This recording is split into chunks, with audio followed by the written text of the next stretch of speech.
দর্শক এখানে আজব এক ঘটনা ঘটে গেছে। এই যে এই যুবক মা ও মেয়ে দুজনকে বিয়ে করছে, এই নিয়ে থাকছে বিস্তারিত আলোচনায় আসছে।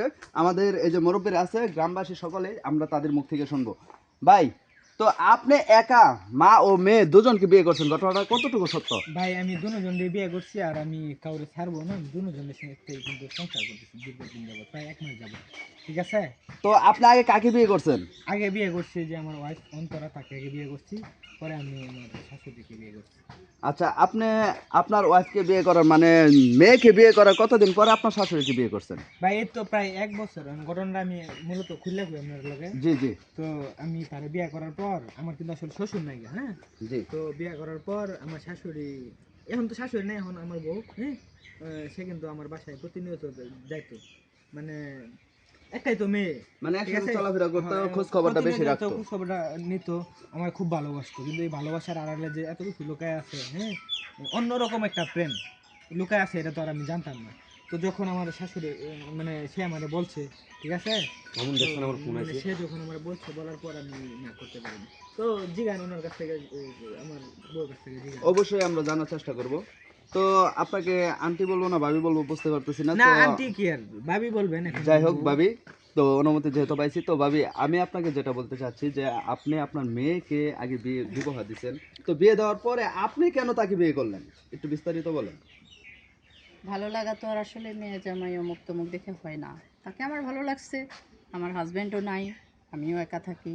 আর সে আমার একদিকে মেয়ে জামাই হইলেও আমার এই বিশাল সয় সম্পত্তি সব কিছু আমার নামে। সে যদি আমার মেয়েকে নিয়ে পড়েও থাকে তাহলেও বাকি জীবনে সে কিছুই পাবে না। আর সেও এই জিনিসটা ভালোভাবে মানে বুঝতে পারছে, বুঝতে পারার পর তার ভিতরে একটু ভালো লাগা কাজ করছে। তা না আচ্ছা হলে তো ভাই, হতো না। আপনি কি এই সয় সম্পত্তি দেখে তাকে বিয়ে করছেন না মনের টানে? ভাই ভাই এমনি আমি মিথ্যা বলবো না, কিছুটা আমি ডুবে পড়ে বিয়ে করছি, আর কিছুটা হচ্ছে আসলে আমার শাশুড়ি তো কেউ নাই গা, ঠিক আছে। হ্যাঁ। এখন যেহেতু আমার ওয়াইফ, তো মানে মেয়ের দায়িত্ব যদি আমার কাঁধে আসে, তাহলে খারাপ কি বলেন? না, এটা খুবই ভালো। হুম? তো বড় ভাই, আমরা একটু আপনার ছোট ওয়াইফের সাথে কথা বলতে চাচ্ছি। জি, জিজ্ঞেস করেন। আচ্ছা ভাবি, হ্যাঁ বলেন। উনি যদি আপনার মাকে বিয়ে করতে পারে তাহলে তো উনি আপনার বাবার সমর্থ। তো আপনি এই না না, বিষয়টা এমন কিভাবে কোনো নিচ্ছেন এটা ভাই বাবা বলেন। না, ভাই এমন আমার ভাই এখন হাজবেন্ড। বাবা কিসের, আমি আমার কথা বলবেন, হ্যাঁ। আমি কিন্তু কাজী দায়িত্ব দেয়া, হ্যাঁ, মানে ইসলামিক শরীয়ত মোতাবেক কিন্তু বিয়ে করছি, হ্যাঁ। তো এখন আপনি এটা কি বলেন? ভাই, আপনি ইসলামী শরীয়ত মতো বিয়ে করছেন এটা পরে, কিন্তু তার আগে তো আপনি ওনার ঝিয়েকে বিয়ে করছেন, তারপর ওনার মাকে বিয়ে করছেন। তো যাই হোক, এই বিষয়টা আপনি কিভাবে নিচ্ছেন? বাইরে সহজ হিসাব দেখেন, দুজন যেহেতু, আমি যদি অন্য আরেকটা বিয়ে করতাম, হ্যাঁ, তারা হুম। হয়তো বা প্রতিনিয়ত ঝগড়া লাগবে। মা মেয়েকে বিয়ে করছি, এটা তো আরো ভালো, ঠিক আছে, তাদের মধ্যে আমাদের ভালোর জন্যই করছে। জিজ্ঞাসা করে দেখেন। তোমরা তো তোমাদের ভালোর জন্য করছো, কিন্তু এটা করলে তো সমাজ তো নষ্ট। সমাজে কি বলবে? সমাজের কাছে কি প্রশ্ন এই উত্তর দিবে? আসলে আর এরা আমাদের মানবিক হিসাবে আমি মনে করি যে এরকম ঘটনা আমাদের জীবনে জন্মের পর থেকে আমরা কখনো দেখিও নি।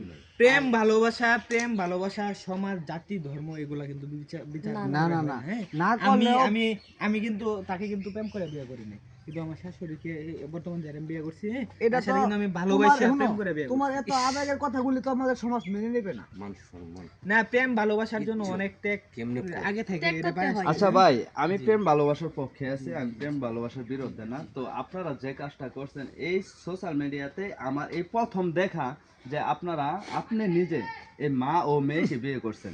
তো আমি এই যে গ্রামবাসীর কাছে, ভাই আপনার বাড়ি কি এই জায়গায়? এই জায়গায় কিন্তু আমি তো এই ঘটনাটা শোনার পর আমার আসলে কি বলবো, মানে এটা বলার মতন তো ঘটনা না, আর বলার মতন এই বিষয় নিয়ে যে মানুষের কাছে শোনাশুনি হয়েছে বা আলোচনা হইতেছে। তো প্রিয় দর্শক, সবচেয়ে বড় কথা হচ্ছে যে আমার বয়স বর্তমান 40 চলতেছে। তো আমার লাইফে আমি কোনোদিন এই ধরনের ঘটনার সম্মুখীন হই নাই যে একই যুবক মা ও মেয়েকে বিয়ে করতে পারে। ভাই তো আমরা যদি সুখে থাকি গ্রামবাসী, তো কোনো সমস্যা নেই, আমরা সুখে থাকি, তো সমস্যা নেই গা, হ্যাঁ। না, আমরা যদি ভালো থাকি তাহলে আপনাদের তো কোনো সমস্যা আরে নেই। ছোট ভাই, তুমি একবার হলো তুমি মা ডাকছো, কি আর মনে রাখছি, তোমার শাশুড়ি আম্মা ডাকছো না? দেখছি যখন সময় ছিল তো যখন দেখছি। যাই হোক, তো শোনেন, সময় আসলে অনেক কিছু চেঞ্জ হয়, ঠিক আছে। পিছনের কোনো বিষয় নিয়ে কথা বলবো না। সবচেয়ে বড় কথা হচ্ছে আমি নিজে এই থানাতে বসবাস করি, আর আমি আসছিলাম এটা দেখার জন্য যে আপনারা কি সুস্থভাবে সংসার করতেছেন না আপনাদের ভিতরে কোনো গন্ডগোল আছে এটা না, জানার আমরা অনেক জন্য। ভালো আছি।